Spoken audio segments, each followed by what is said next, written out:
আসসালামু আলাইকুম এভরিওয়ান, আমি টেরি তানভীরের পক্ষ থেকে আমি তানভীর আপনাদের সবাইকে আমার নতুন ভিডিওতে স্বাগত জানাচ্ছি। আমি এখন আপনাদেরকে আমরা নেটওয়ার্ক শেয়ারটি নিয়ে আলোচনা করব, এর ফান্ডামেন্টাল অ্যানালাইসিস, টেকনিক্যাল অ্যানালাইসিস এবং এর সাপোর্ট এবং রেসিস্ট্যান্টগুলো কোথায় কোথায় রয়েছে সেই নিয়ে আলোচনা করব। ইতিপূর্বে আমি বেশ কয়েকটি শেয়ার নিয়ে আলোচনা করেছি, ওই শেয়ারগুলোর সাপোর্ট রেসিস্ট্যান্টগুলো কোথায় কোথায় রয়েছে, এর ফান্ডামেন্টাল এবং টেকনিক্যাল অ্যানালাইসিস নিয়ে আলোচনা করেছি। আমার এই ভিডিও ডেসক্রিপশন লিঙ্ক থেকে সেই অ্যানালাইসিসগুলো দেখে আসতে পারেন, অথবা আমার চ্যানেলে গিয়ে ভিডিও সেকশন থেকে সেই ভিডিওগুলো দেখে আসতে পারেন। যদি আমার ভিডিওগুলো আপনার সামান্যতম উপকারে আসে অথবা আমার ভিডিওগুলো যদি আপনাদের কোনো কাজে লেগে আসে, তাহলে অবশ্যই আমার চ্যানেলটি সাবস্ক্রাইব করে দিবেন এবং আমার ভিডিওগুলো শেয়ার করে দিবেন। তাহলে চলুন কথা না বাড়িয়ে অ্যানালিসিসে যাই। আমরা নেটওয়ার্ক আইটি সেক্টরে এ ক্যাটাগরি একটি শেয়ার, এটি 2017 সালে ডিএসসিতে লিস্টেড হয়েছে। এর পেইড অ্যাপ ক্যাপিটাল 93 কোটি টাকা, মার্কেট ক্যাপ রয়েছে 297 কোটি 54 লাখ টাকা, অথরাইজ ক্যাপিটাল রয়েছে 100 কোটি টাকা, লং টার্ম এর লোন রয়েছে 41 কোটি 10 লাখ টাকা, এর শর্ট টার্ম লোন রয়েছে 22 কোটি 60 লাখ টাকা, এর রিজার্ভ রয়েছে 120 কোটি টাকা।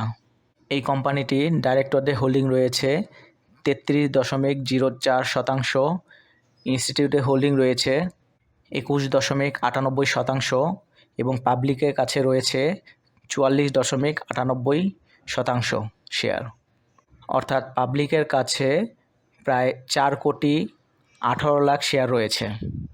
এই কোম্পানি পিই রেশিও 6.6, ইপিএস রয়েছে 4 টাকা 85 পয়সা, ন্যাব রয়েছে 40 টাকা 65 পয়সা। এই কোম্পানি Q3 এর ইপিএস কিছুটা বেড়েছে। গত 52 সপ্তাহে এই কোম্পানিটি হাইয়েস্ট প্রাইস ছিল 59 টাকা 30 পয়সা এবং গত 52 সপ্তাহে এর লোয়েস্ট প্রাইস ছিল 29 টাকা। বর্তমানে এই প্রাইস রয়েছে 32 টাকা লেভেলে। সো বলা যায় যে এর গত 52 সপ্তাহে সর্বলোয়েস্ট প্রাইস ছিল 29 টাকা, এর কাছাকাছি রয়েছে বর্তমান প্রাইস 32 টাকায় রয়েছে। তো এই গেল কোম্পানিটি ফান্ডামেন্টাল অ্যানালাইসিস। এই ফান্ডামেন্টাল অ্যানালাইসিস মোটামুটি ভালো পজিশনে রয়েছে কোম্পানিটি।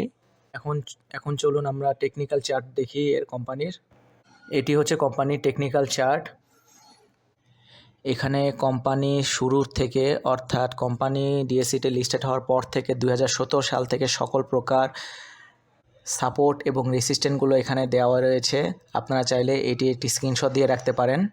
যেহেতু এখানে কোম্পানি ডিএসসি লিস্টেড হওয়ার পর থেকে সকল সাপোর্ট এবং রেসিস্ট্যান্টগুলো দাগানো রয়েছে, সো আপনাদের এটি কাজে লাগতে পারে। এখান থেকে দেখা যাচ্ছে যে এখন বর্তমানে যে প্রাইস রয়েছে 32 টাকা লেভেলে, এর থেকে যদি মার্কেট খারাপ যায়, এটির প্রাইস যে সাপোর্টে বাধা পেতে পারে সেটি হচ্ছে 28 টাকা 30 পয়সা লেভেল। এই 28 টাকা 30 পয়সা লেভেলটি হচ্ছে এই কোম্পানির সর্বশেষ সাপোর্ট। 2020 সালের ফেব্রুয়ারি মার্চ মাসের দিকে এই সাপোর্টে বাধা পেয়ে কোম্পানিটির প্রাইস উপরে উঠে যায়। সো বলা যাচ্ছে যে এটি 2020 সাল থেকে কার্যকর রয়েছে এই সাপোর্টটি। বর্তমানে যে প্রাইসটি রয়েছে 32 টাকা, এখান থেকে যদি মার্কেট খুব খারাপ পজিশনে যায় তাহলে এই সাপোর্টে বাধা পেয়ে উপরের দিকে উঠে যাবে প্রাইসটি ইনশাল্লাহ।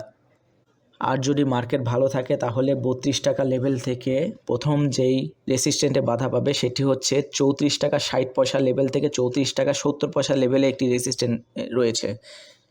এই রেসিস্ট্যান্টটি একটি শক্ত লেভেলের রেসিস্ট্যান্ট, কারণ এটি 2019 সালের লাস্টের দিক থেকে এই রেসিস্ট্যান্টটি কার্যকর অবস্থায় রয়েছে।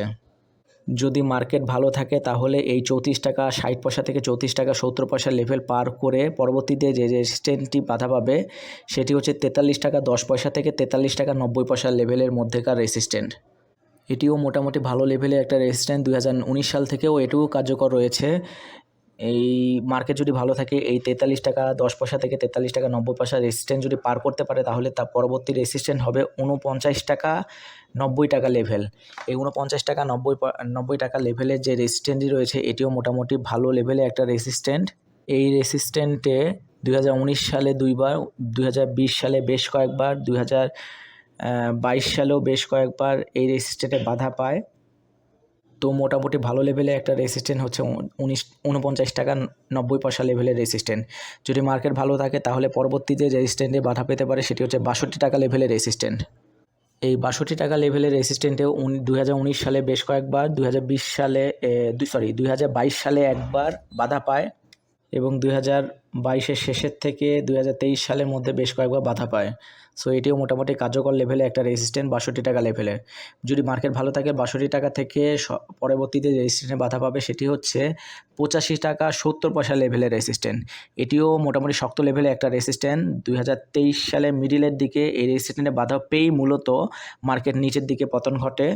এর আগেও 2018 সালে এখানে বেশ কয়েকবার উঠানামা করে, এই রেজিস্ট্যান্টে বাধা পায়। সো এটিও মোটামুটি শক্ত লেভেলে একটা রেজিস্ট্যান্ট। মার্কেট ভালো থাকলে এর পরবর্তী যে রেজিস্ট্যান্টটি হবে সেটি হচ্ছে 104 টাকা 70 পয়সা থেকে 106 টাকা লেভেলের যে রেজিস্ট্যান্ট।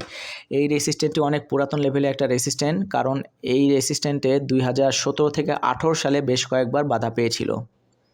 এর পরবর্তীতে আর মার্কেট ওই পজিশনে আর যায় নাই।